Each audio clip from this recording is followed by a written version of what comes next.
بسم الله الرحمن الرحيم.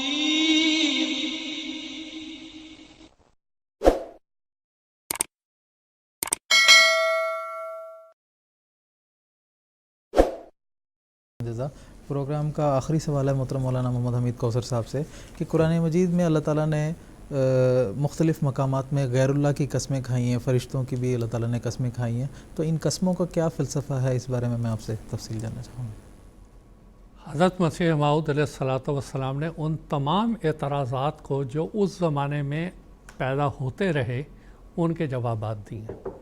اس زمانے میں خاص طور پہ یہ ہندو صاحبان کی طرف سے ایک سوال بہت اٹھتا تھا، آریہ سماج کی طرف سے، کہ اللہ تعالیٰ نے جو اللہ تعالیٰ کا قرآن مجید میں بار بار ذکر ہے کہ وہ قسم کھاتا ہے، وَالشَّمْسِ وَضُحَاهَا، میں سورج کی قسم کھاتا ہوں، چاند کی قسم کھاتا ہوں۔ یہ ایک طرف تو اللہ تعالیٰ کہتا ہے میں واحد لا شریک ہوں، اسلام یہ دعویٰ کرتا ہے، اور دوسری طرف یہ کہتا ہے کہ وہ کسی سورج کی قسم کھا رہا ہے، کبھی چاند کی قسم کھا رہا ہے، کبھی کسی دوسری چیز کی قسم کھا رہا ہے۔ یہ کیا ہے؟ اور وہ یہ ثابت کرنے کی کوشش کرتے تھے کہ یہ محمد صلی اللہ علیہ وسلم کا اپنا کلام ہے اور اس کے اندر یہ تضادات اور اختلافات ہیں۔ حضرت مسیح موعود علیہ السلام نے ان کے سوالوں کے جو جواب دیے سو دیے، لیکن معرفت کا خزانہ ہمارے لیے ضرور چھوڑا حضور نے۔ حضور فرماتے ہیں دیکھو گواہی کس لیے ہوتی ہے؟ جب ایک انسان کے پاس گواہ نہیں ہوتا تو وہ یہ گواہی دیتا ہے عدالت میں یا کسی جگہ، میں اللہ تعالیٰ کو حاضر ناظر جان کے کہتا ہوں کہ یہ مال میرا ہے۔ اب جب اس کا کوئی گواہ نہیں ہے وہاں پہ، تو وہ اللہ تعالیٰ جو ہر جگہ حاضر ناظر ہے اس کو مخاطب کر کے اس کو سامنے رکھ کے کہتا ہے کہ یہ مال میرا ہے، کیونکہ اللہ تعالیٰ ہر جگہ موجود ہے، اس کی نظر سے تو کوئی بچ نہیں سکتا۔ جب وہ اللہ تعالیٰ کو حاضر ناظر جان کے کہتا ہے تو اس کی بات کو مانا جاتا ہے، کیونکہ وہ ایک بات کہہ رہا ہے۔ اب سوال یہ ہے کہ غیر اللہ کے لیے اللہ تعالیٰ نے قسم کیوں کھائی؟ اس کی پہلے میں ایک مثال دیتا ہوں، پھر بات سمجھ آ جائے گی۔ مثال کے طور پر ایک بلڈنگ اور عمارتیں بنانے والا انجینئر ہو، اس کے بعد بہت بڑی ڈگری ہو، کوئی کہے آ کے کہ میں نے کوئی بہت بڑی عمارت بنانی ہے، تم بتاؤ تم نے کوئی پہلے ڈیزائن کیا ہے، کوئی عمارت بنوائی ہے، کچھ کیا؟ وہ جا کے کہتا ہے آؤ دیکھ لو میں نے یہ عمارت بنوائی ہے، میں نے ہی نقشہ تیار کیا، میرے زگرانی مری، یہ میری تخلیق ہے، میں نے ہی اس کو تیار کروایا۔ اب وہ اپنے فن کی شہادت کے لیے، ثبوت کے لیے وہ عمارت دکھا رہا ہوتا ہے کہ یہ دیکھو میں نے بنائی ہے۔ اللہ تعالیٰ نے یہاں پر یہ بتایا کہ دیکھو سورج دیکھو پیدا کر سکتے ہو ایسا؟ میں نے پیدا کیا ہے۔ چاند دیکھو بنا سکتے ہو ایسا؟ میں نے بنایا۔ ستارے دیکھو میں نے بنائے ہیں۔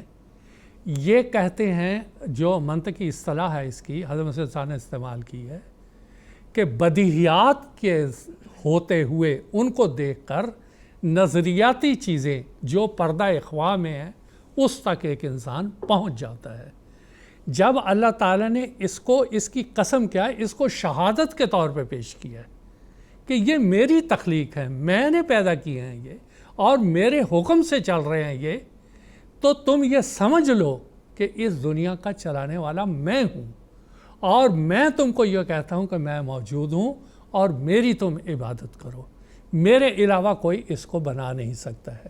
تو حضرت مسیح صلی اللہ علیہ وسلم فرماتے ہیں کہ یہ ہے اللہ تعالیٰ کا اس مخلوق اپنی تخلیق کو شہادت کے طور پہ پیش کرنا، اپنی طرف سے یہ بات کہنا کہ یہ میں نے پیدا کیا ہے، میں اس کائنات کو چلا رہا ہوں، تم میرے کے اوپر ایمان لاؤ اور مجھے تسلیم کرو۔ اب بات یہ ہے کہ اس کو بہت سے لوگوں نے اس زمانے میں مانا، اور واقعی حضرت مسیح صاحب نے جو یہ دلائل دیے اس کی وجہ سے بہت سے لوگ اس بات کے قائل ہوئے کہ جو کچھ حضرت مسیح صاحب فرما رہے ہیں وہ بالکل صحیح ہے۔ مسئلہ اس زمانے میں ایک یہ پیدا ہوا کہ ان کے دباؤ کی وجہ سے مسلمان بھی انہی طرح کی باتیں کرنے لگ پڑے، اور اس میں جو پیش تھے اس میں سر سید تھے اور دوسرے یہ جو جدید فلسفے والے تھے، یہ بھی اس قسم کے باتیں کرنے لگے، اور یہ مسلمان نوجوان لڑکوں کے لیے اور طلباء کے لیے بھی یہ ٹھوکر کا باعث بنتے رہے۔ لیکن حضرت مسیح عیسیٰ نے جب یہ دلائل دیے تو اللہ تعالیٰ نے ان کو بھی راہ راست پر لایا اور وہ بھی ان باتوں کو سمجھے. تو یہ وہ فلسفہ تھا جو کہ بڑی تفصیل سے مسیح عیسیٰ نے بتایا. ایک اور بات ہے لیکن وہ تفصیل یہاں بتانے کی ضرورت نہیں. وہ اگر یہ چاہتے ہیں تو حضرت خلیفۃ المسیح ثانی رضی اللہ تعالیٰ عنہ نے جہاں قرآنی قسموں کا ذکر تفسیر کبیر میں فرمایا ہے اور مسیح عیسیٰ نے آیان کماتات اسلام میں اور بعض دوسری کتب میں فرمایا ہے کہ جب شمس کی اللہ تعالیٰ بات کر رہا ہوتا ہے اور اس کو شہادت کے طور پہ پیش کر رہا ہوتا ہے تو اس کے پیچھے اس قرآن مجید کی جو باقی آیات ہیں کیسے اس کی تائید کر رہی ہوتی ہیں. تو وہ ایک لمبا مضمون ہے, وہ پڑھیں گے تو بہت ہی لطف آئے گا ان کو اور علمیت میں بہت زیادہ اضافہ ہوگا کہ ان قرآنی قسموں کا فلسفہ کیا ہے, کیوں اللہ تعالیٰ مخلوقات میں سے بعض چیزوں کو مخصوص کر کے انہی کو شہادت کے طور پہ پیش کر رہا ہے. اس میں بھی بہت گہری حکمت ہے جو حضور نے اس کتاب میں بیان کی ہے. تو اصل تعلق ہے اس کو مطالعہ کرنا اور نہ صرف مطالعہ کرنا بلکہ حضرت مسیح السلام کی اس نصیحت کو یاد کرنا. میں خاص طور پہ اپنے احمدی نوجوانوں کو بڑے ادب سے عرض کرتا ہوں کہ حضرت مسیح السلام نے ایک دفعہ فرمایا جو میری کتابوں کو کم از کم 3 دفعہ نہیں پڑھتا اس میں ایک قسم کا کبر ہے. کبر سے مراد اپنے آپ کو بڑا سمجھتا ہے اور ان تحریرات کو جو خاص اللہ تعالیٰ کی تائید سے لکھی گئی ہیں اس کو وہ اہمیت نہیں دیتا.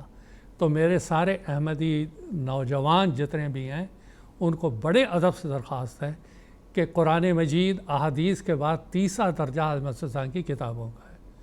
اللہ خدا کے واسطے ان کو بڑی گہرائی سے پڑھیں.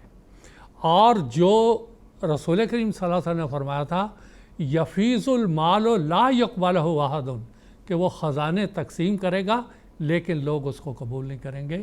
بڑا خزانہ دیا ہے اور خاص طور پہ اردو دان, عربی دان اور فارسی دان طبقے کو ان کو بڑی گہرائی سے ان کتابوں کو پڑھنا چاہیے. معرفت کا خزانہ ہے اور اللہ تعالیٰ تک پہنچنے کے وہ تمام ذرائع بتائے گئے ہیں جو ان کتابوں میں ہیں. اس کو انسان پڑھ کر اپنی روحانیت میں بہت آگے بڑھ سکتا ہے.